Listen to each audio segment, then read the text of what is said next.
જામનગર આરએસઓમાંથી જૂના એલ્યુમિનિયમ વાયરનો સ્ક્રેપ ઉપાડવા માટેનું એક ટેન્ડર એમએસટીસીના પ્લેટફોર્મમાંથી નિસર્ગ સ્ટાર એલએલપી નામની કંપનીને મળેલું હતું.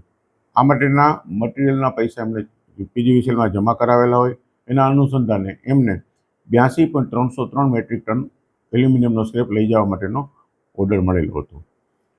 આ અનુસંધાને આ કંપની દ્વારા 5 ટ્રકથી 42.650 મેટ્રિક ટન જેટલું મટીરિયલ લઈ જવામાં આવેલું હતું.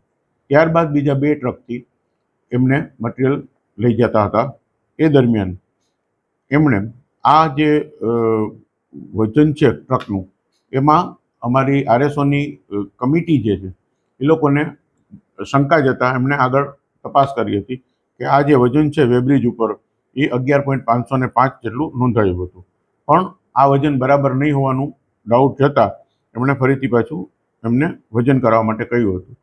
આ વજનમાં આગળ તપાસ કરતા અને વેબ્રિજવાળાનો સંપર્ક કરીને બધું જાણકારી મેળવતા સ્ટોરના સ્ટાફને, કમિટીને અને વેબ્રિજવાળાને બધાને જાણકારી થઈ હતી કે વેબ્રિજના કાંટામાં સ્ક્રેપ જે લઈ જવાવાળી કંપનીઓ છે એ લોકો કોઈ ચાળા કરે છે, અટક ચાળા કરે છે અને વજન છે એ ખોટું નોંધાય એવી કોઈ છેતરપિંડી કરી રહ્યા છે.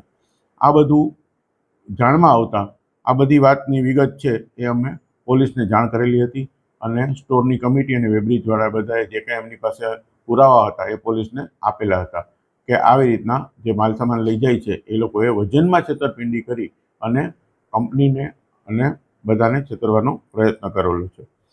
આ બધી વસ્તુ થતાં આના ઉપર પોલીસે તાત્કાલિક તપાસ હાથ ધરી છે અને એની ઉપર આગળ કાર્યવાહી કરી રહી છે. આનાથી જે કંઈ આગળનું જેટલો ટોટલ 5 ટ્રકમાં માલ લઈ ગયા છે એમાં પણ કેટલું માલમાં કેટલું વજનમાં વધઘટ થઈ છે એનો હિસાબ કરી અને કમ્પ્લીટ એનો તારણ કાઢી અને સ્ટોરની કમિટીએ નક્કી કર્યું છે એ પ્રમાણે 41 લાખ રૂપિયાનું મટીરિયલ છે એનું ફરક આવે છે.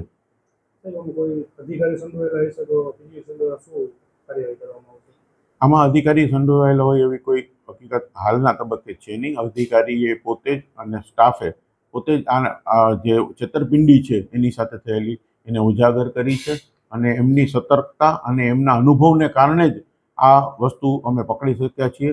પણ આમ છતાં એમની કોઈનું ઇન્વોલ્વમેન્ટ હોય તો નેચરલી કાયદાકીય રીતે એમના સામે પણ કાર્યવાહી કરવાની થશે.